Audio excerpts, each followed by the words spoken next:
Olá a todas e todos, estamos começando mais um Farofa Crítica, um programa onde pensar é o nosso principal ingrediente. A cada programa, intelectuais, artistas, ativistas e outros arteiros comentam sobre temas contemporâneos. O Farofa Crítica é uma produção do CELAC, em parceria com o Departamento de Jornalismo e Editoração da ECA USP e apoio do Instituto de Estudos Avançados, IEA USP. Acesse o nosso canal, clique no sininho e recebam as notificações. O canal é youtube.com/farofa crítica. E também nos acompanhe pelo podcast no Spotify.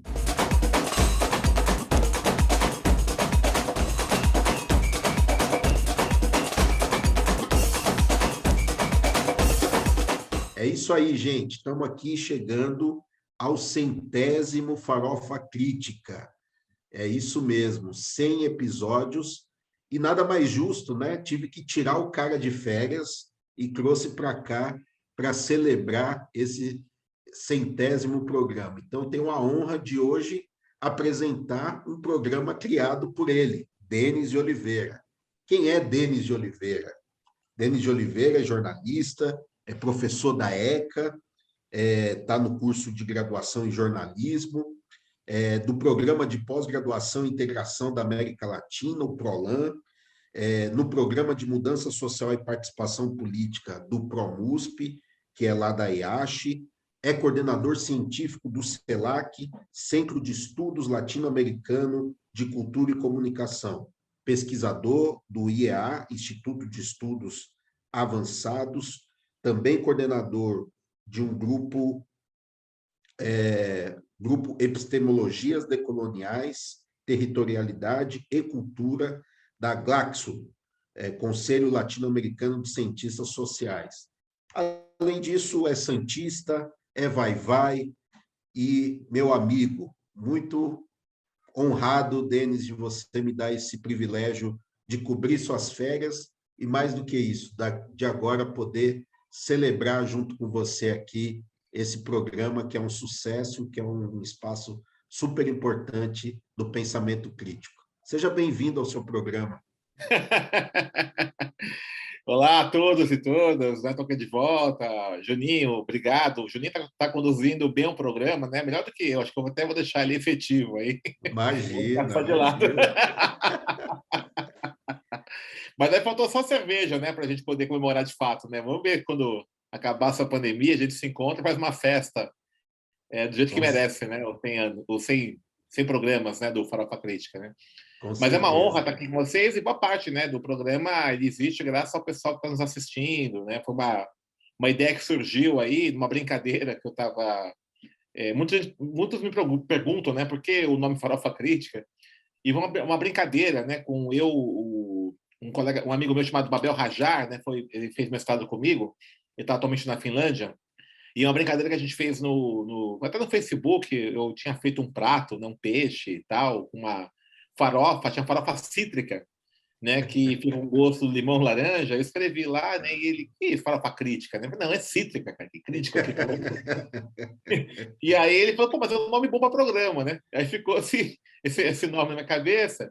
Aí, tempos depois, os técnicos do laboratório de audiovisual lá da ECA, né, o Alessandro Genari, né, o Djalma, me procuraram, eu estava na chefia do departamento de jornalismo, e perguntaram assim, né, vamos dar um programa, né? Já que o estúdio fica ocioso alguns dias aí e tal. E aí juntou, né? Aí lembrei do Farofa Crítica do Babel, né? Aproveitamos lá, né, essa ideia do Alessandro, né, e foi dessa forma que surgiu o programa. Mas aquela coisa, né? As boas ideias surgem nesses momentos informais. Né? Se eu tivesse planejado, pensado na reunião, não ia ser tão bacana assim. Né? Mas é isso, é uma honra estar aqui, né? E Juninho aí tá fantástico a condução do programa, tem assistido, convidados maravilhosos aí, parabéns aí, né, pelo trabalho também. Que legal, Denis. Hoje a gente vai, nessa edição especial, além das perguntas aqui, eu como apresentador, também a gente trouxe alguns convidados, que foram pessoas que foram entrevistadas pelo Denis ao longo desses 100 programas, que tiveram uma grande audiência. Então, daqui a pouquinho a gente vai chamar essas perguntas. Mas a primeira pergunta que eu queria fazer a você, Denis, que eu acho que é algo que poucas vezes eu ouvi você falando e que eu acho que é legal num programa comemorativo como esse. Você, como um homem negro, que chegou na universidade, a gente sabe hoje a luta, né, que nós tivemos para a implantação das cotas, né, para que mais jovens negros possam acessar esse espaço. Mas o que significou você, lá nos anos 80, entrar na universidade, como é que foi, o que foi isso, né? Onde que despertou esse seu interesse pelo jornalismo? Como é que é a sua chegada à USP na década de 80, né? Possivelmente um dos poucos negros, né, de periferia chegando nesse espaço. Eu queria que você contasse um pouquinho desse início, né? Porque de alguma maneira você abriu caminhos para que a gente pudesse chegar, né? Tem muito meu pai isso, né? Meu pai, ele é fotográfico, e nos anos 50, por exemplo, meu pai, ele trabalhou no Última Hora, ele é programador, né? Trabalhou no jornal Última Hora, trabalhou no estado de São Paulo, na Folha de São Paulo. E é muito interessante essa história, né, do meu pai, né, um homem negro, né, tal. Ele né, teve essa pegada aí, né, ele gostava muito de trabalhar na produção gráfica de jornais, jornalismo, tal. E aí ele gostava de história em quadrinhos também, né? Em 52, aqui no Brasil, em 1952, foi realizada a primeira exposição internacional de história em quadrinhos. E foi organizada por um grupo aí de pessoas, né, que tinha paixão por quadrinhos. Inclusive fazia uma luta, é interessante isso, né, que quadrinhos naquela época, gibi, era algo negativo, era uma literatura marginal. E esses intelectuais, Álvaro de Moya, Rodolfo Zala, eram desenhistas, né, que queriam ressignificar, né, os quadrinhos, né? E conhecendo meu pai, né, pelas vias aí que eles conheceram, em algum momento, uma editora, e trouxeram meu pai para o meio, né? Meu pai ajudou a organizar essa exposição. E aí veio, né, as histórias do Flash Gordon, né, histórias aí do Mandrake, né, que eram os desenhistas, né, que estavam vivos naquela época, mandaram, né, as tiras e tal, e realizaram essa exposição. E a partir daí, então, meu pai se emergiu um pouco nessa troça dos quadrinhos e teve esse contato com esse universo aí de jornalistas, desenhistas, artistas, né, que curtiam isso. E aí ele foi entrando no mercado de trabalho, foi trabalhando em grandes jornais, em grandes órgãos de imprensa, né, como diagramador, portográfico. Meu pai não escreveu muitos textos também, ele trabalhou mais nessa parte da produção. E aí, aquela loucura, né? 6 irmãos, 6 crianças, né? Minha mãe, a costureira, 6 irmãos. E meu pai tinha uma obsessão, né, de querer ele ser o provedor da família, né, sustentar todo mundo, né? E ele trabalhava que nem um maluco, né? Trabalhava durante a noite no jornal, né? E durante o dia ele fazia uns bicos, né? Editoras pequenas que produziam histórias em quadrinhos. E ia trazer muitos serviços para casa. Eu era criança e eu ficava vendo para trabalhar. E me encantou muito aquilo, né? Achava maravilhoso aquela coisa, né? Eu lembro assim, eu tinha 7 anos, estudava à tarde na escola, primeiro ano. Meu pai chegava assim, tipo 6 da manhã do trabalho, né, ia tomar café com a minha mãe, e eu levantava da cama para tomar café com ele. Né? Eu queria ver meu pai, né? Não via, só trabalhava. Estava em casa só dormindo, né? E aí deu isso, né? E o que aconteceu? O meu pai tinha uma obsessão pelo estudo, uma obsessão. Ele é obcecado que a gente estudasse. Tanto é que ele fazia, por exemplo, alguns bicos, né, e alguns serviços, editoras, para poder ter livros gratuitos para a gente, ter livros. Né? Então, a gente tem muito livro em casa de graça. Podia fazer isso. E aí ele é obcecado, que estudasse e tal, tal. Ele me pegou para ir para Cristo, né? Viu que eu que seguia a carreira dele. E aí Você tinha um gosto pela coisa. Aí ele foi rigoroso comigo, né? Eu não podia tomar tabaco, né? Ficava em cima de mim, né? Tem que estudar, acabou, né? Eu não tinha muito espaço para fazer muita. Fazia minha farrinha, mas eu tinha que escondido disso, né? Eu era muito rigoroso e tal. E aí, então, muito isso, né? Aquilo, né, Juninho? Ele espelhava, né, que a gente fizesse uma coisa que ele não pôde fazer, que ele não foi para a universidade, né? Tanto é que quando meu pai se aposentou, é um negócio muito doido isso do racismo, né? Ele já estava, né, aposentado do BPC, pra você ter uma ideia. Ele trabalhou muito tempo sem registro, né? O BPC, ele falou assim, ó, todo mundo da minha turma, né, tá bem, né? Então, o Álvaro de Moya, por exemplo, né, faleceu, foi professor da ECA, né, do cinema, tal, né, famoso, tal, né? E vários outros, né, se tiveram suas carreiras aí no jornalismo, né, tudo isso, né? O Maurício de Souza, por exemplo, da Mônica, chegou a frequentar na minha casa, chegou a ir na minha casa, inclusive, da Mônica, né? Meu pai trabalhou com ele. Então, todo esse pessoal se deu bem, né? E ele terminou ganhando BPC, morando numa casinha pobre e tal, né? E ele falou, porque eu sou negro, né? Ele falou isso, não tive chance, né? E aí, então, o que ele achava? Que pelo estudo, né, e para a universidade era uma forma da gente enfrentar esse racismo. Tá? Ele falava muito isso para mim. Você tem que ser o melhor de todos, né? Você tem que ser o dobro, né? Era uma forma até meio exagerada, né? Ele pressionava muito, cobrava muito, né? Como uma forma de enfrentar. E aí eu fui meio também nessa obsessão me tornou conta, né? Então eu vou entrar na USP, e tal, né? E eu não fiz cursinho, fiz escola pública até o ensino médio. Eu juntei uma turma de amigos, né, do ensino médio para a gente estudar em casa, né? A gente estudava em casa aos sábados, pegar uma apostila emprestado, né? E eu fiz uma escola, um ensino médio bom, uma escola pública boa, que é o Rui Bloin, né? Uma escola boa, tive a chance de fazer essa escola boa. E aí, então, eu entrei na Universidade de São Paulo. E aí é muito interessante isso. E quando eu entro na USP, né, a turma da ECA, tinha 80 e poucos alunos, né, em comunicação. Que ano que foi que você entrou? 82 que entrei. Turma do William Bonner. O William Bonner foi da minha turma, inclusive. Né? Ele entrou junto comigo e tal. Quando eu entrei nessa turma 82, é muito interessante, assim, né? Eu era o melhor aluno da minha escola pública, né? Só que eu entrei em 15º lugar no vestibular, né? Foi um dos últimos. O que salvou foi a redação, que eu fui muito bem. Química, tirei meio, não zerei, né? Foi muito mal. E essa tinha uma turma ali, na minha turma da ECA, que era do Bandeirantes. Tinha uns 15 alunos que eram do Bandeirantes, que já eram amigos já. Né, já eram amigos. É muito interessante isso. Então, já estava isso, muita vontade. E é muito, muito louco, assim, eu me senti muito constrangido na USP. Né? Me sentia que havia um déficit, né? Pô, não tinha amizades, né? Sozinho. Eu tinha, de fato, deficiência de formação, embora fosse top numa escola de ensino médio boa, mas aquilo era muito abaixo do que eram as escolas particulares, que o pessoal veio do Polidomos, do Bandeirantes, e vários outros colégios top, né? A gente tinha carro já, com 18 anos, tá com carro, ia de carro tal para a faculdade, embalado e tal, eu, né, pegando ônibus, aquela coisa toda. E aí, essa foi a minha percepção, né, muito forte das diferenças, né, raciais, sociais, que tinha tudo isso.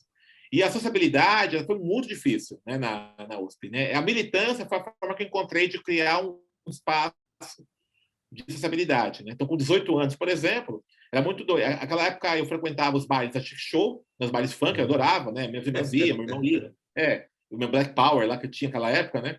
Então, já ia ver Jorge Ben, Tim Maia, Jim Bohorn, Kissy Sunshine Band, toda essa turma, né? Curtia isso. Jackson 5. E teve um episódio na graduação que me chamou muita atenção. E eu fui uma camiseta do São Paulo Chique, né? Escrito Jackson 5 e São Paulo Chique, que eu ganhei. Eu fui essa camiseta. E um pessoal tirou sarro daquela camiseta. Olha só. Né? Tirou sarro. A gente tinha uma disciplina chamada História da Cultura e Comunicação, HCC. Quem dá essa disciplina é o professor Virgílio Maia Pinto, já falecido, no qual nós tínhamos que pegar movimentos culturais brasileiros e fazer uma apresentação. E, geralmente, a gente fazia apresentação em forma de teatro. Então, desde o Decameron, Satiricon, vários outros. Né? A gente fazia essas obras clássicas e fazia uma apresentação. E todos os papéis subalternos, empregado, tudo era para mim. Né? O único papel não subalterno que eu fiz foi quando a gente fez o seminário sobre a Tropicália e eu fui Gilberto Gil, não para cá. E aí eu li o manifesto do que o Gilberto Gil faz, né, tal. Então, aquilo foi marcando, né? Você vai ver os estigmas construídos, né?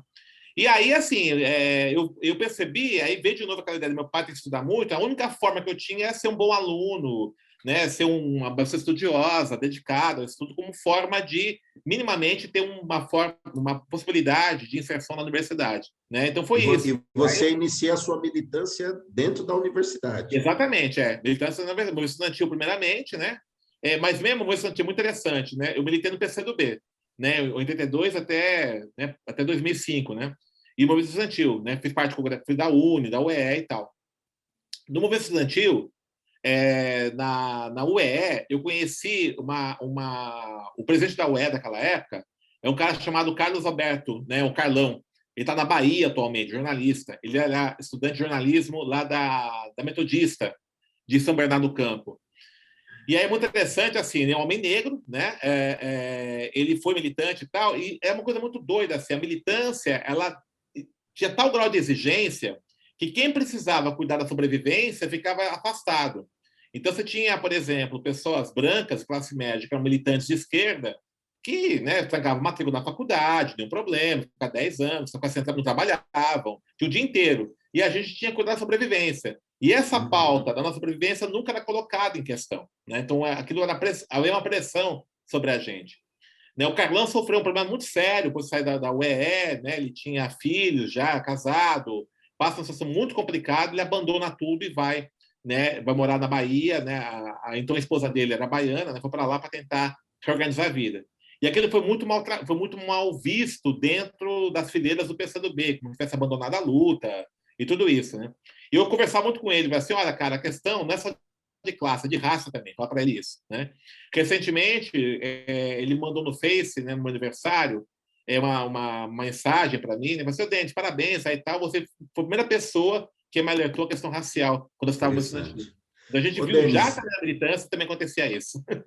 é muito interessante isso, porque eu vejo... Meu pai conta muito essas histórias, né? De como que é isso, né? A militância, muitas vezes na esquerda, muito centrada nos círculos de classe média, fazendo reuniões de madrugada, né? Ou seja, ignorando o trabalhador, né? Que tem que acordar Viagens cedo para ir longas, né? trabalhar e tal, né?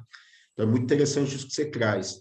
E aí, antes da gente abrir para as perguntas aqui dos nossos convidados, eu queria te fazer uma outra questão que vai dentro disso que você trouxe, que é interessantíssimo. Quando é que você, obviamente que pela sua história, pelo que você está trazendo aqui, a questão racial sempre foi algo que teve na sua cabeça, né? Até pela própria formação que você trouxe do seu pai. Mas quando é que você faz esse deslocamento para a militância racial, transforma essa consciência, digamos assim, esse seu olhar racializado em militância? Como é que é esse processo? Tem, assim, várias coisas, né? Primeiramente, no jornalismo, né? Tem um jornalista para mim, é uma grande referência, que é o Hamilton Cardoso. Foi fundador do MNU. Ele escrevia no jornal alternativo Versus, né? Tinha a Gazeta Afro-Latina. Ele foi casado com a Dulce Pereira, que é outra jornalista, que também foi do MNU, né? Eu lia muitos artigos, né? Naquela época, nos anos 80, era a fase de transição para fim do regime militar. Então a gente tinha na faculdade essas discussões, né, sobre a imprensa alternativa e tal. E eu gostava muito dos artigos do Hamilton Cardoso no Versus, né? Me interessava muito. Eu não conhecia a pessoa, não conhecia a figura, né? Mas assim me encantava muito a forma, né, que ele trabalhava, a discussão do racismo que ele trazia, né, um estilo poético. Aquilo me impactava muito. E as conversas que eu tive com vários colegas meus também do movimento estudantil, que eram negros, né? O Carlão é um deles, o Juarez também, que é da PUC, né? O João Negão, o João Lidolfo. Eu saía da USP na sexta-feira à noite, a gente se encontrava lá no Riviera Bar, na Consolação. O Riviera não é esse bar meio coxinha que é hoje, né? É um bar meio mambembe, né? Então, se encontrava, eles iam da PUC, vinham da USP, sentava lá e conversava, né? Falava um pouco sobre esses problemas aí. Né? O Edson Jesus, né? Que hoje é professor, já veio aqui no Farofa Crítica. A gente se encontrava bastante. E a gente ia naquela época, às segundas-feiras, no Aeroanta, aqui em Pinheiros, tinha reggae, né? A gente ia no reggae no Aeroanta, samba, né? Então, esses elementos todos foram conectados até a gente pensar essa militância. A militância mais organizada que nós temos no movimento negro é em 88, 89, quando eu ajudo a fundar o Negro. Né? É interessante que a minha estreia na militância do movimento negro mais organizado é um debate com o Hamilton Cardoso. Né? Um evento que tem lá, aconteceu lá na subprefeitura da Sé, em São Paulo, onde atualmente hoje é o Detran, ali na parte do metrô Armênia. E é um debate que eu e ele fizemos sobre a questão do extermínio da população negra. Né? Naquele momento, estava discutindo a aprovação do ECA, né? Do Estatuto da Criança e Adolescente, estava, né? Se constituindo já, estava, né? Pensando na construção do primeiro encontro nacional de entidades negras, né? O Centenário da Abolição. E há esse debate, né? E lá eu tive a chance de conhecer pessoalmente o Hamilton Cardoso, né? Uma mesa, né? Que eu era muito jovem, eu tinha 25 anos, né? E o grande Hamilton Cardoso, né? Tive a honra de dividir essa mesa com ele. Que legal, Denis. Vamos ouvir aqui uma das perguntas, né, da Cláudia Adão, que é doutoranda da FAO, que também já foi sua orientanda, né, no mestrado. Então, e ela trouxe uma pergunta muito bacana que eu gostaria que você respondesse. E, na sequência, eu quero voltar aí a esse fio da meada nosso aqui. Tá certo. Denis, eu quero dar os parabéns a você e toda a produção pelo 100º programa e registrar aqui a minha alegria de já ter participado. A minha questão é a seguinte: na sua opinião, a que serve a imagem de Bandeirantes como Borba Gato do ponto de vista de um ideário de identidade paulista? E o que a imagem de Bandeirantes significa para a população negra e indígena? Primeiro, um beijo para a Cláudia, né, mamãe, né, tá com 1 ano a filhinha dela já, né? A pergunta que a Cláudia Adão faz, ela é muito importante, né? E dialoga com esse debate que a gente está fazendo agora sobre o caso aí do Borba Gato, né? Da estátua do Borba Gato, tá? E acho que muito do que nós falamos no começo, dessa parte mais esquerda branca que nós temos, está presente nesse debate. Me surpreendeu muito a reação de parte da esquerda branca em relação a esse ato que foi realizado no dia 24, né? Dizendo que aquilo é uma provocação, né? Aquilo ajuda o Bolsonaro, chegaram até a dizer que eram provocadores a serviço do bolsonarismo, ou então com uma estupidez, que é terrorismo. Não estou nem pegando, isso são discursos de gente de esquerda. Não vou nem entrar na discussão da direita, que nem vale a pena entrar nesse debate. E aí, veja, tem uma série de questões ali colocadas, né, nessa questão do Borba Gato, né? Primeiramente, né, essa discussão de patrimônio público. Aquele deputado, acho que o Daniel Silveira, que foi preso, né? Ele notabilizou na campanha dele por quebrar a placa da rua da Marielle Franco, né? Quebrou, filmou isso, ele e outros bolsonaristas, né? Filmou, e o resultado disso foi que ele foi eleito deputado federal, né? Então, aquela placa também é um patrimônio público que ele depredou e ele foi eleito deputado federal. O Borba Gato, né, foi incendiado e prenderam, sem provas, o Paulo Galo, que é líder aí, o Paulo Galo e a sua companheira, né, que é líder aí dos entregadores de aplicativo antifascistas, né? Então, olha a diferença de tratamento de um caso e de outro. Então, essa questão de defesa do patrimônio público, né, que patrimônio se defende? Essa é a primeira questão. A segunda coisa, que patrimônio, monumento, é uma decisão política, né? Você vai decidir que elementos históricos, né, de memória que você vai ser preservado. E o Sartorino tem uma frase muito bacana, ele fala o seguinte: monumento vem de evocação do passado que se mantém no presente. Então, ao edificar um monumento ao Borba Gato, não é só uma lembrança do Borba Gato, mas mostrar que aquela perspectiva que ele apresenta está presente ainda hoje, né? Quer se manter ainda presente aquilo, né? Então, ao homenagear o Borba Gato, você está fazendo isso.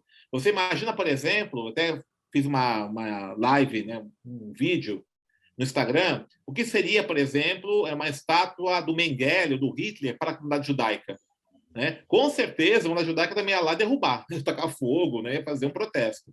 Não ia admitir um negócio desse, né? Então, essa questão é importante a gente observar, né? O que é, né, de fato, monumento, o que é isso, né? De repente, isso tem uma decisão política, uma decisão, né, objetiva de quem vai homenagear, quem não vai homenagear, né?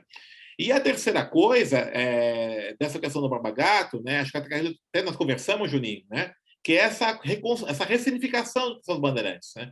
Os bandeirantes eram bandidos, né, eram jagunços, eram pessoas que eram produtos aí dessa relação entre o colonizador, né, e os indígenas, né?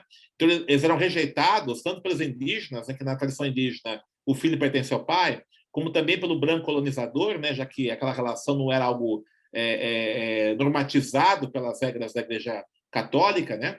Então, ele virou uma pessoa rejeitada dos dois lados, a ideia de ninguémidade do Darcy Ribeiro. E aí, então, ele vai construir, né, a sua subjetividade pela violência. Tá? Ele fala isso, Darcy Ribeiro, né? Violência. E ele vai, então, sem nenhum tipo de norma, fazer o que ele quer, né?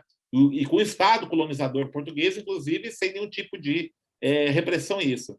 Então, quando você evoca isso, né, você ressignifica esses caras, né, que eram jagunços daquela época, né, que mataram indígenas, mataram negros, escravizaram e tudo isso, destruíram, né, terras e tudo isso, você demonstra que essa ideia de um empreendedorismo paulista, dessa aventura da burguesia, aventura burguesa, moderna, entre aspas, da burguesia paulista, que São Paulo quer sintetizar, ela está evada desse processo de opressão. É essa a ideia. Não tem nada de iluminismo nisso, pelo contrário, né?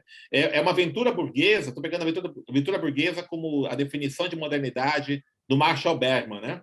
Essa aventura burguesa moderna de São Paulo, ela está aivada desse elemento de opressão, de destruição. É exatamente uma destruição de povos, não é uma destruição criadora, é uma destruição opressora.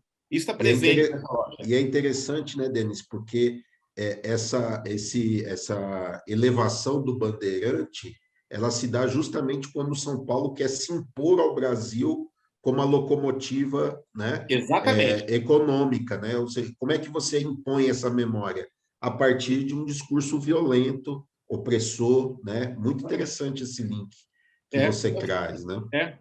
E tem uma coisa interessante, né, Juninho? Assim, por exemplo, boa parte das narrativas críticas a essa ação direta aí do Revolução Periférica é muito interessante ver, né, nessa esquerda branca, ela é marcada por um certo republicanismo, né? Que parece que as transformações elas vão se dar meramente de garantir um clima favorável a uma vitória eleitoral 2022. Então, você fala assim, mas isso eclipsou o ato fora Bolsonaro, isso pode ser utilizado pelos bolsonaristas para impedir a vitória do Lula em 2022. É muito doido isso, né? Você pega como é que esse republicanismo, que em última instância é uma visão liberal, né, liberal da esquerda, está presente nisso. De acomodação, né? Sempre na perspectiva de acomodação. E ver o Estado como algo neutro. Até a ideia de patrimônio, né, como algo neutro, não é um patrimônio. Patrimônio é uma decisão política ideológica. Tá? Que patrimônio é esse que está sendo colocado? Né? É isso que está sendo discutido. Então, eu vejo assim que ela evidenciou todas as contradições que existem dentro do próprio campo progressista, e nesse aspecto foi muito pedagógico, para a gente mostrar que é necessário a gente repensar quais são, de fato, os caminhos para uma transformação social mais profunda no Brasil. Bom, então, dando sequência aqui, né, à nossa entrevista, queria convidar a Eliane Almeida, né, que também é jornalista, doutoranda lá no Programa de Mudança Social e Participação Política, teve também agora nesse período de férias do Denis tocando o Mídia ao Ponto, toda segunda-feira ao 12h30. Então, queria passar a palavra para a Eliane, que gravou uma perguntinha aqui para o professor Denis. Oi, Denis. Então, tem uma pergunta, na verdade. Há algum tempo atrás, numa conversa com a grande pensadora Sueli Carneiro, ela estava dizendo que um intelectual, para ser um bom intelectual, ele tem que ter passado pela militância. Mas que um militante, ele não precisa ser um intelectual dentro da academia para ser um bom militante. Eu queria que você me respondesse se você concorda com isso. E como é que você faz para combinar tantas coisas em você, porque você é um ativista comprometido, é um militante importante, é um intelectual e um acadêmico extremamente reconhecido, com vários orientandos que estão colocando a vida acadêmica nas suas mãos. Como é para você esse processo? Ativismo e academia. Um beijo. Obrigado pela pergunta. Como eu faço tudo isso, eu, sinceramente, estou tentando descobrir ainda. Né? Como é que eu faço tudo isso? É muita coisa mesmo, né? Mas a gente vai tocando aí. Olha, essa questão que a Sueli Carneiro coloca, todo intelectual, bom intelectual tem que ser militante, eu não sei se eu trabalharia com de bom e mau intelectual, né? Eu gosto muito da ideia do intelectual público ou intelectual orgânico, que o Gramsci trabalha, né? Então, o intelectual que não é apenas aquele que se expressa pelo seu repertório, pela sua erudição, não é apenas isso, mas fundamentalmente aquele que está preocupado em construir ideias, perspectivas que ajudem a transformação social, que tem uma vinculação política, né? Essa ideia. Então, veja, sem dúvida, nem todo militante pode ser intelectual, né? Mas eu acho que o racismo no Brasil ele é tão sofisticado e tem uma perversidade tão sutil que, se você não tiver um momento de reflexão densa, profunda, tá? E nesse aspecto, por exemplo, os intelectuais orgânicos do movimento negro têm um papel fundamental, vai ser muito difícil nós conseguirmos construir uma proposta de superação desse sistema. Então, eu entendo, eu concordo com a Celina nesse aspecto, nem todo militante precisa ser intelectual, mas sem o trabalho, sem a reflexão densa, a reflexão teórica, você não constrói um projeto de transformação social. Então, isso que é importante, né? Então, eu concordo com essa ideia, mas eu quero apenas fazer esse parênteses, né, que muitas vezes existe uma certa... até entendo, em alguns momentos, uma certa aversão ao debate mais denso, mais qualificado. É trabalho intelectual, é bobagem, né, mais qualificação do trabalho intelectual, né? Mas é necessário. Tá? Se você não tiver essa capacidade de reflexão densa sobre como se dá o racismo no Brasil, como se dá as estruturas sociais no Brasil, você não consegue construir um projeto de transformação. Então é isso que eu me pauto, né, no trabalho. De alguma maneira, é a busca por uma praxis, né, Denis? Pela dimensão entre a teoria e uma prática política, né? Eu acho que você cumpre muito bem esse papel, né, do intelectual público, né, que está ali mesclando, né, com aquilo que tem de mais importante e fino que a academia pode oferecer do ponto de vista, né, da elaboração do pensamento, mas sem abrir mão de forma alguma de um processo de militância, de atuação, de intervenção direta na realidade, né? Então, acho que essa é um pouco a busca, né, desse equilíbrio, né, de alguma maneira. Muito bom. Quero aqui passar para a pergunta do Marcos Matoli, né, que de alguma maneira dá uma continuidade a esse pensamento, né, dos limites, possibilidades da academia, do que se produz também. E depois eu quero emendar com uma outra pergunta, depois do Marcos, do Clube do Balanço. Grande Denis, aqui é o Marco Matoli, compositor e cantor aqui de São Paulo e grande admirador da tua jornada de pesquisador, jornalista e professor. A minha pergunta, meio maluca, mas vamos embora, é a seguinte. A gente sabe que o Brasil tem nas estruturas mais básicas da sociedade uma preciosa e riquíssima herança de vários povos africanos. Na cultura, artes, música, na religiosidade, na língua, nos costumes sociais, nas estruturas das famílias, enfim. A África atravessa o Brasil no tempo e no espaço. Enquanto pesquisador que é mestre, que entende profundamente o método acadêmico, a teoria, a ciência, que é uma maneira bastante eurocêntrica de entender o mundo, vamos combinar. Quando você se debruça sobre essa África que nos formou, você acredita que esse olhar acadêmico baste? Você acha que a tua posição, talvez paradoxal, de ser um pesquisador que se debruça sobre um tema, mas que tem ao mesmo tempo esse tema dentro de você, da tua formação, da tua realidade, faz com que você precise refletir sobre o próprio método com o qual você faz a pesquisa? Essa é a minha pergunta. Deixo aqui um grande abraço. Fica bem, meu irmão. Tudo de bom. E parabéns pelos 100 programas gravados. Então, um grande abraço aí, né, Marcos Matoli, né? Saudade de vocês aí, né? Você, um abração mesmo. E obrigado aí pela pergunta.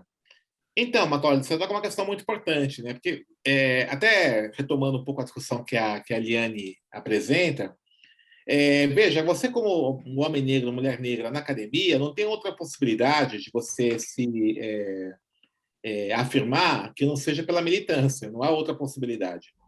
Porque o Carlos Rosenbaum, ele fala um negócio interessante, né? Ser negro na universidade é como ser estranho no seu próprio país.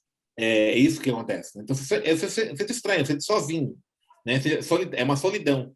E digo solidão não só porque você não tem pessoas ao seu lado, não é apenas isso, mas que toda a estrutura da universidade ela é eurocêntrica, ela é branca. Né? Isso porque isso é muito interessante quando a gente vai trabalhar a ideia de branquitude. Branquitude não é apenas o pertencimento a uma etnia branca dominante, mas é uma dominância étnica que ela se expressa por uma pretensa universalidade.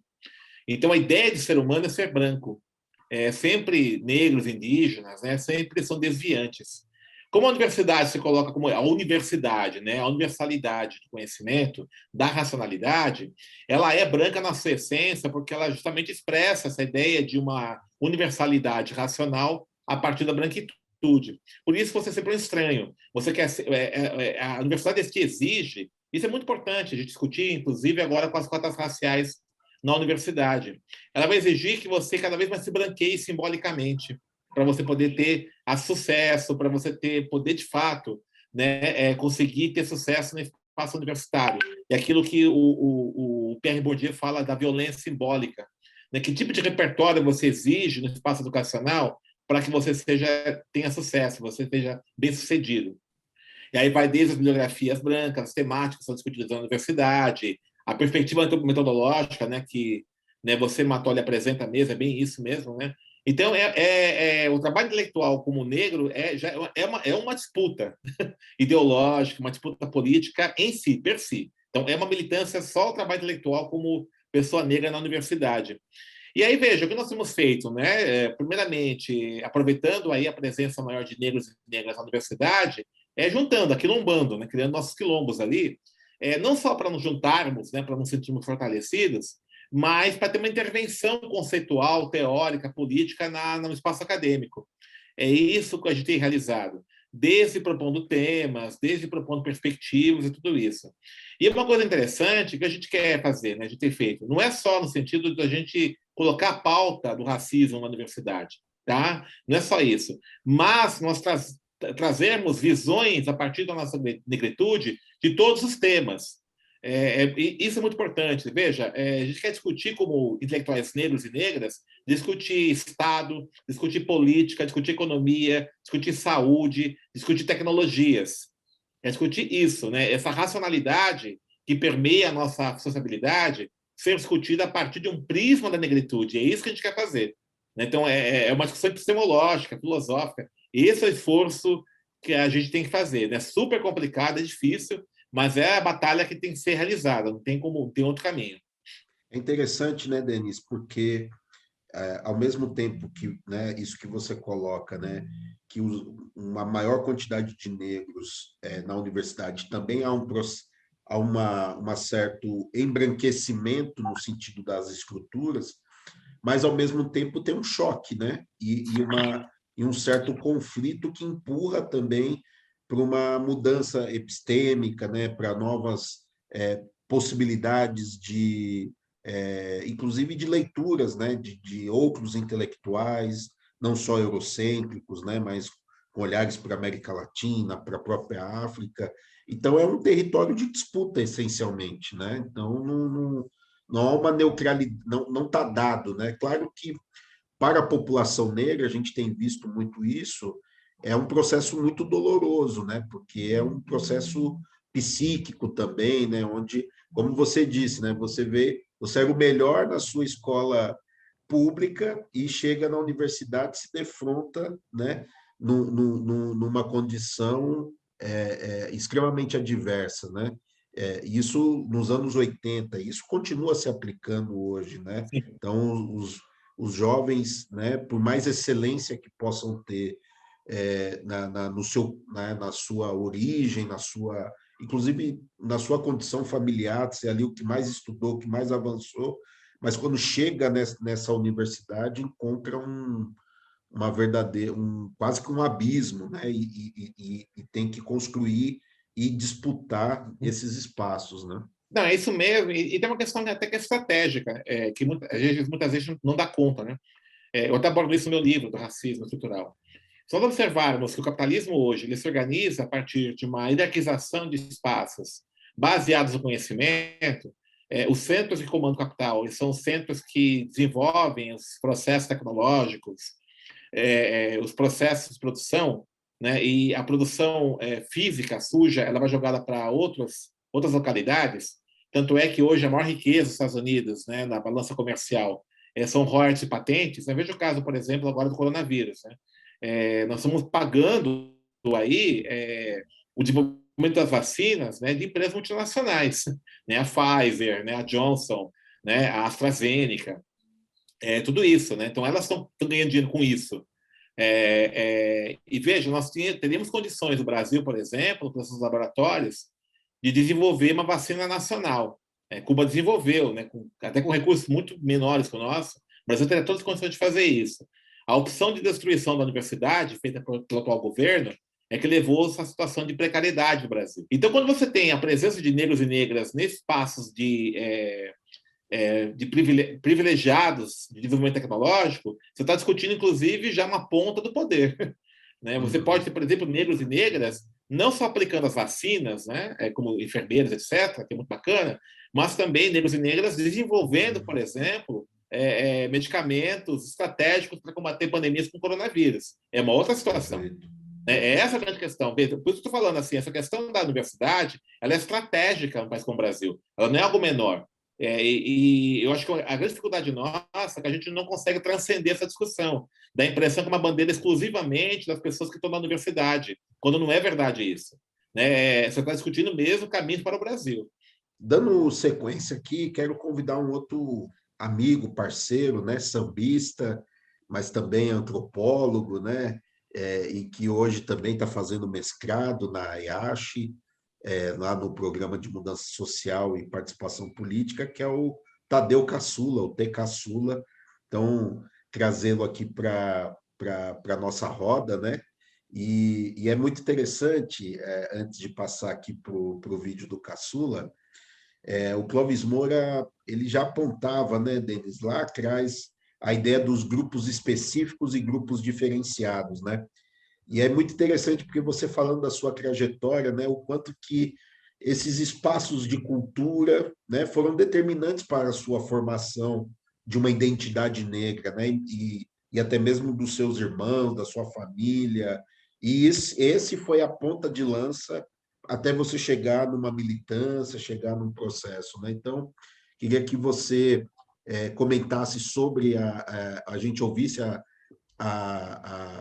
aqui a pergunta do Caçula, e também que você respondesse ela e também falasse um pouquinho sobre esses apontamentos que o Clóvis Moura nos trouxe. Olá, eu sou Tadeu Caçula, sou sambista, sociólogo, pesquisador, escritor e quero parabenizar a 100ª edição do Farofa Crítica, esse programa importante que tem trazido temas tão relevantes e tão caros para a gente pensar a nossa sociedade. Parabenizar também o professor Dr. Denis Oliveira por ser esse grande intelectual, essa pessoa que nos inspira e que é um grande pensador da contemporaneidade, um dos grandes pensadores que nós temos hoje, que temos o privilégio de conviver. E já aproveitar também e deixar aqui uma pergunta para o professor Denis. Professor Denis, como é ser um intelectual preto na conjuntura atual, no século XXI, com tantos dilemas e tantos conflitos ideológicos e políticos? E qual é a importância de ser um intelectual preto na atual conjuntura, com tantos conflitos políticos, em que a gente tem tantas disputas e narrativas?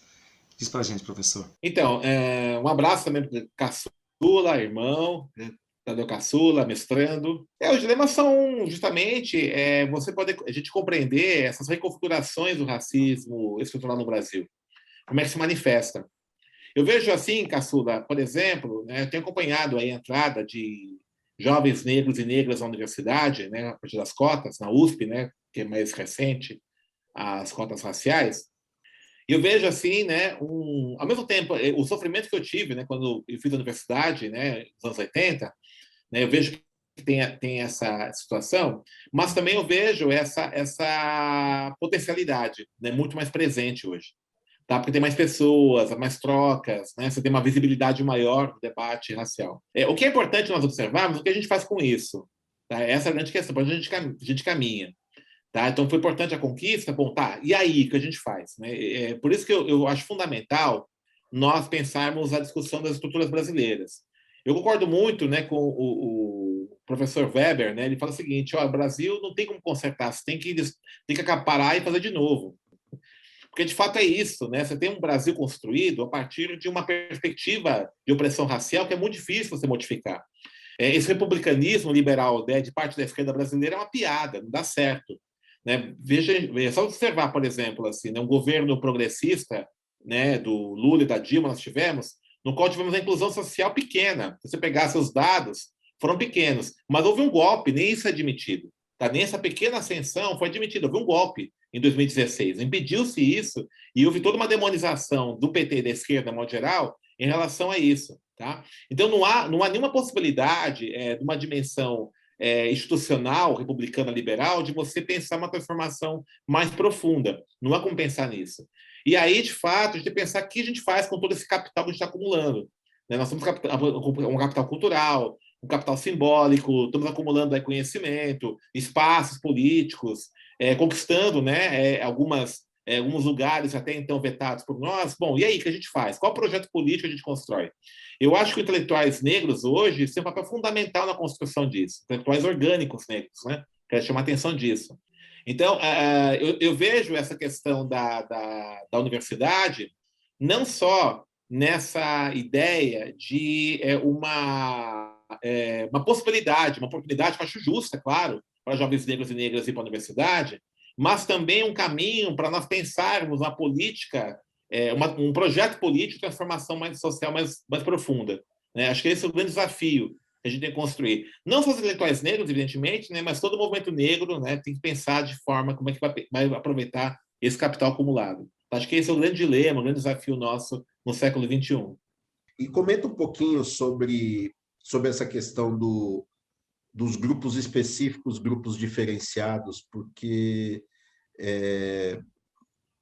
me parece que nas minhas inquietações e pesquisas, né, e o CELAC também, de alguma maneira, se debruça muito sobre isso, né, o papel da cultura na formação do sujeito político, né?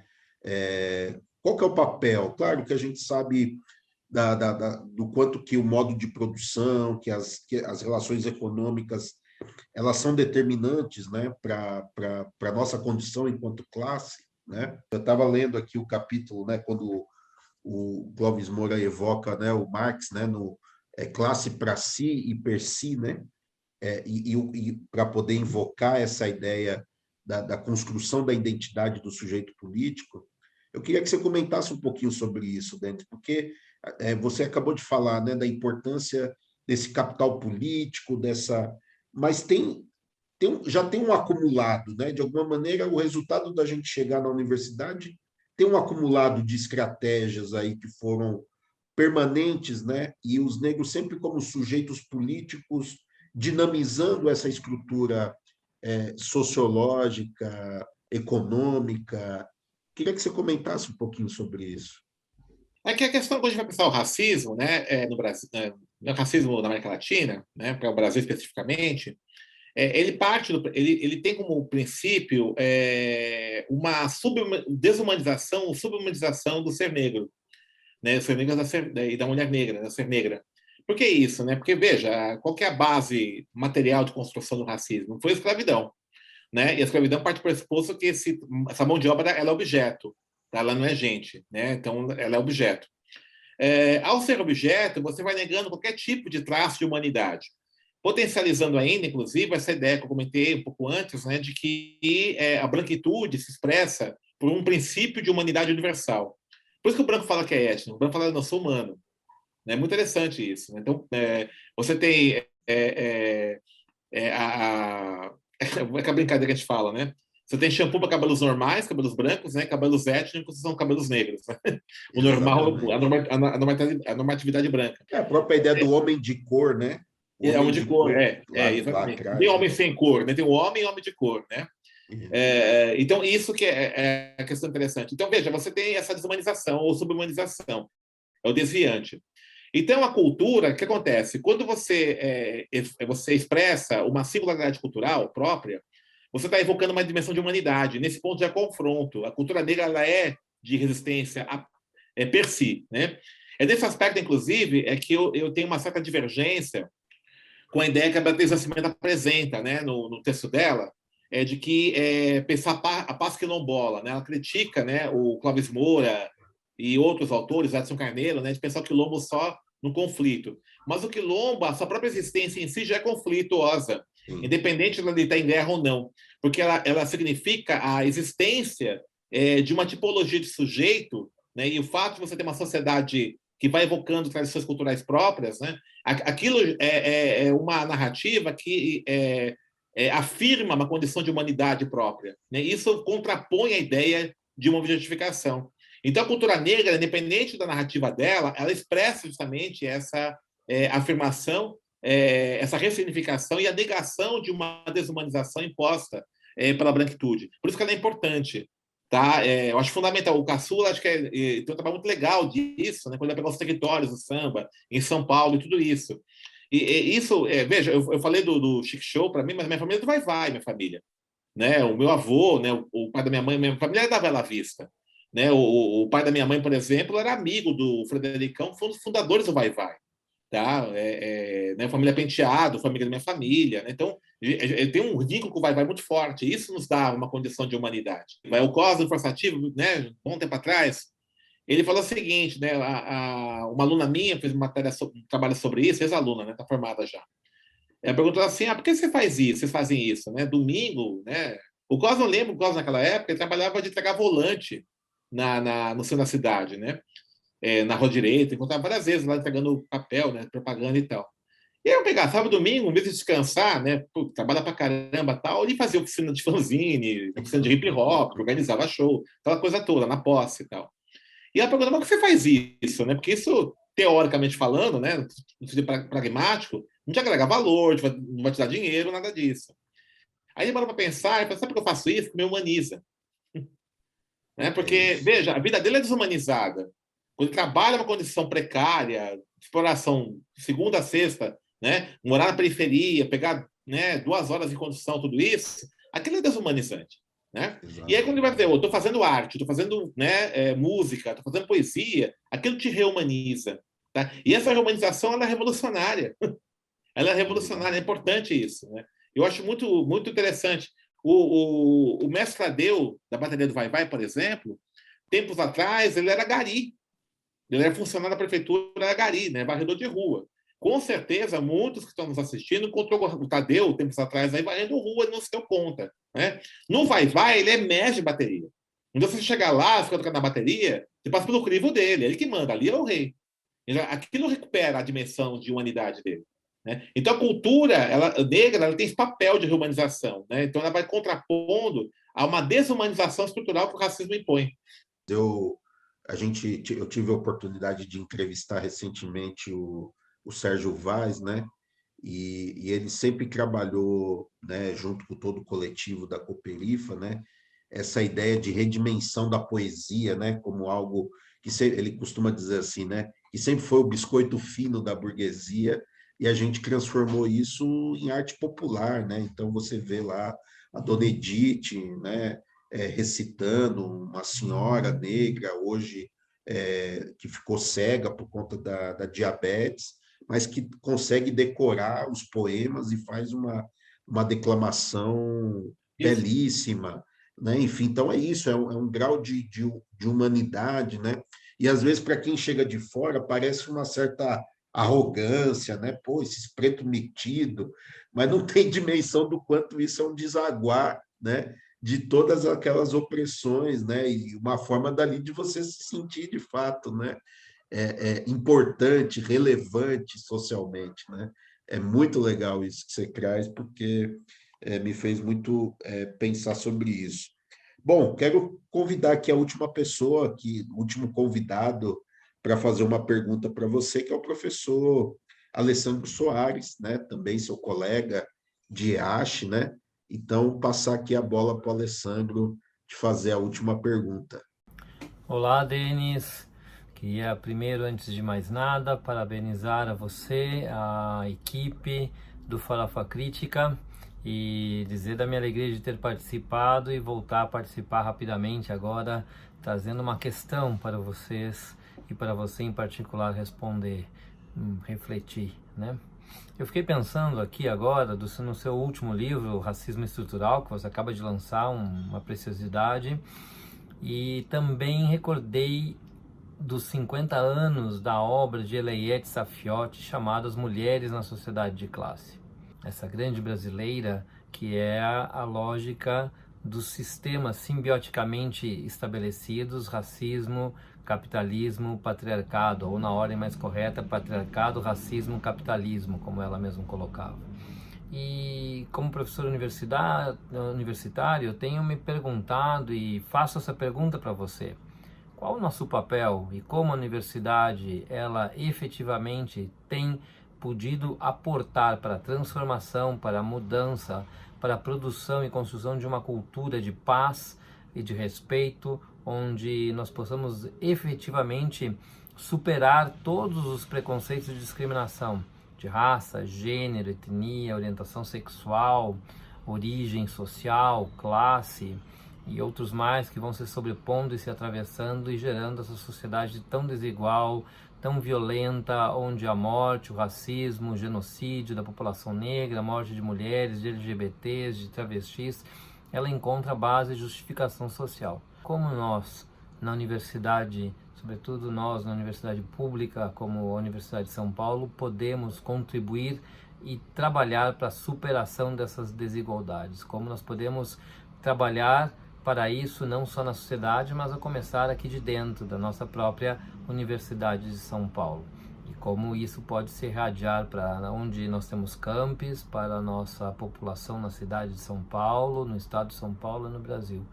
Qual a nossa contribuição e qual a nossa força, o nosso poder de transformação dessa realidade tão perversa, onde a exclusão, a inclusão perversa, a marginalidade, ela encontra bases numa justificação social absolutamente estruturada, como você aponta no seu livro, e outros pensadores das outras áreas também têm apontado esses elementos estruturais das desigualdades. Querido, é um prazer estar com vocês e espero que a gente possa continuar fazendo grandes reflexões.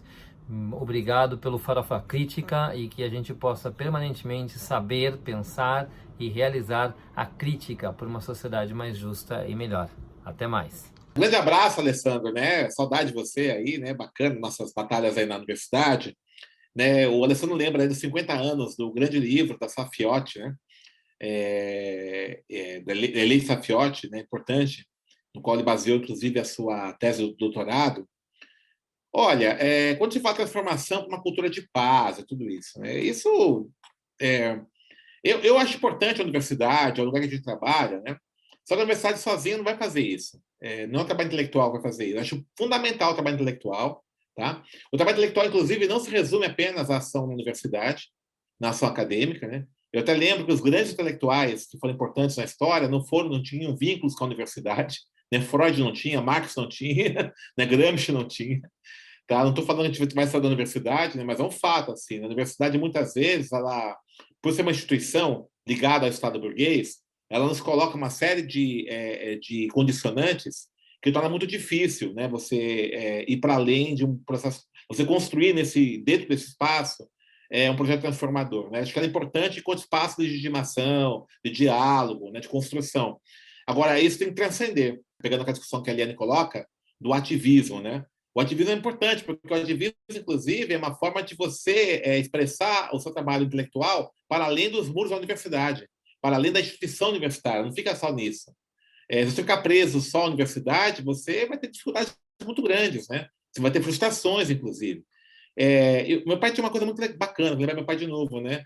Ele falou o seguinte para mim, assim, olha, só se frustra quem se ilude.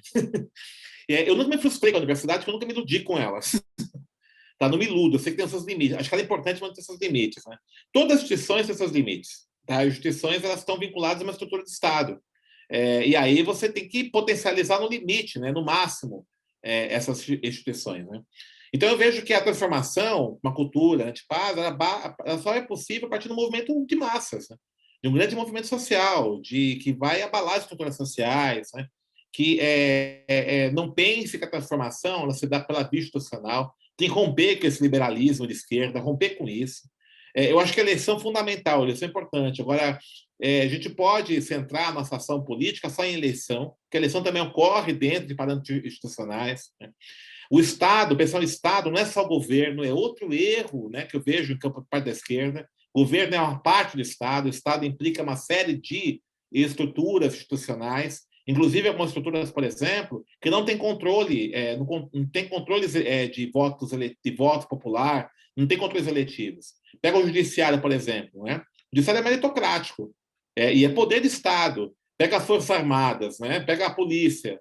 Então, não tem controle eletivo ali dentro, né? A polícia é uma corporação ali, né, que é armada, que é a principal, inclusive, a principal sujeito, né, do extermínio na população da periferia, e está ali, né? Está lá funcionando, tem uma autonomia até em relação aos próprios poderes instituídos, né? E os meios de comunicação de massa, a mesma coisa, enfim. Então, o Estado tem que ser visto nessa amplitude. O que tem que se fazer, por exemplo, quando você vai atuar em várias frentes, seja na eleição, seja no partido político, seja na universidade, no movimento social, é você potencializar no limite esses espaços, mas tendo como objetivo a transformação social. É essa a ideia, né? Então, é isso que a gente tem que pensar. Então, cabe, por exemplo, você sim ir ao ato fora Bolsonaro, mas cabe também apoiar o ato de derrubar o Estado Barba Gato.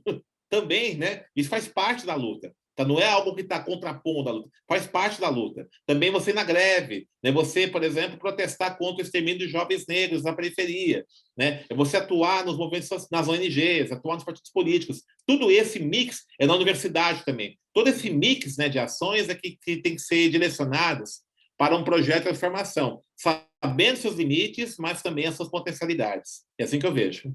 Muito bom. Acho que nosso papo aqui poderia percorrer por horas, porque conteúdo não nos falta. Então, eu queria te parabenizar pelo 100º programa Farofa Crítica, te agradecer pela generosidade de abrir aqui esse espaço para que eu pudesse apresentá-lo, mas não só, né, a sua generosidade como esse intelectual público que não só percorreu caminhos árduos dentro da universidade, dentro da militância, mas de forma muito generosa tem formado novas gerações de intelectuais, de pensadores e de também militantes. E eu me incluo dentro desses que, de alguma maneira, fui forjado, estou sendo forjado a partir dessa nossa relação política, de amizade e também intelectual. Então, meu agradecimento público aqui a você, te parabenizar por essa belíssima iniciativa e que a gente possa aí potencializar esse canal aqui do pensamento crítico contemporâneo, e convido a todas e todos aí a curtir o nosso canal, né, a apertar o sininho, acompanhar pelo Spotify, né? E aí abrir o Denis para as suas palavras finais e depois vou fazer aqui a poesia de encerramento desse nosso encontro. Um grande abraço a todos e todas, né? Foi muito bom, né, rever aí pessoas que faz tempo que eu não via, né? Cláudia Adão, né? Ainda que seja por vídeo, a Cláudia, o Matoli, né? O Caçula, ele já está vendo um pouco mais, o Alessandro, né? A Eliane, agradecer, inclusive, né, as perguntas que foram enviadas, agradecer o Guilherme, né, que está no apoio aí, né, já desde o começo, né, está com a gente aí na produção do programa. E é isso, né, acho que o programa é um espaço que a gente está construindo aí de reflexão, de debate, né, de pensar ideias e tudo isso. O nosso compromisso é a transformação do país, né? Uma vez uma pessoa me perguntou assim, mas, Denis, o seu programa, Farofa Crítica, não vai gente com ideias diferentes, né? Pelo contrário, você tem pessoas, já vê pessoas com ideias diferentes aqui, sim, né? Só você observar os programas, tem várias, né, ideias. O que não entra aqui é fascista e nazista, isso não vai entrar mesmo, né? Nosso programa não vai ser, não quero que seja, e acho que isso faz um desserviço ao jornalismo, ser como o pingo nos is, né? Aquelas coisas baixarias que tem na Jovem Pan, as coisas assim. Isso não entra mesmo, né? Porque jornalismo, antes de tudo, né, isso é minha visão de jornalismo, é uma atividade de construção da democracia, de direitos humanos, da justiça social. Ele surgiu assim, inclusive. Tá? Os jornais brasileiros, por exemplo, né, jornais no século XIX, o meu jornal brasileiro foi o jornal que defendia a independência do Brasil, o Correio Brasilense. Tanto é que ele era censurado aqui no Brasil. A imprensa está censurada no Brasil já, em Porto da Costa. E a imprensa, né, combativa do século XIX, a imprensa liberal, a imprensa abolicionista, Luiz Gama, Ângelo Agostini, né, Lima Barreto mais tarde, né, você tem todo um histórico da tradição da imprensa brasileira de lutas, né, de transformação social. E é isso que tem que resgatar. Tá? Jornalismo é isso. Jornalismo, como diria o Milor Fernandes, é oposição, o resto é secos e molhados. Secos e molhados era nome de armazém, para quem é mais jovem, né? Não é o nome da banda lá do Ney Matogrosso, né? Mas é isso, né? Então a gente quer construir esse espaço aí. Então, muito obrigado a todos e todas, né, que estão nos assistindo, que nos assistem, divulga o programa. A gente está aberto para sugestões aí, né? Entrar no Face, interagir com a produção. E é isso, tá? Vamos que vamos, né? Eu acredito que a gente possa, assim, construir um Brasil tão bonito quanto a nossa cara preta. Um beijo. Valeu, gente. Legal, Denis. Então, para encerrar esse Farofa Crítica especial de 100º episódio, eu conclamo do Gueto Chabais: mesmo que eu tenha que cruzar terras e mares, eu vou para Palmares, eu vou para Palmares. Enfrento os Borba Gato e os Raposo Tavares, eu vou para Palmares, eu vou para Palmares.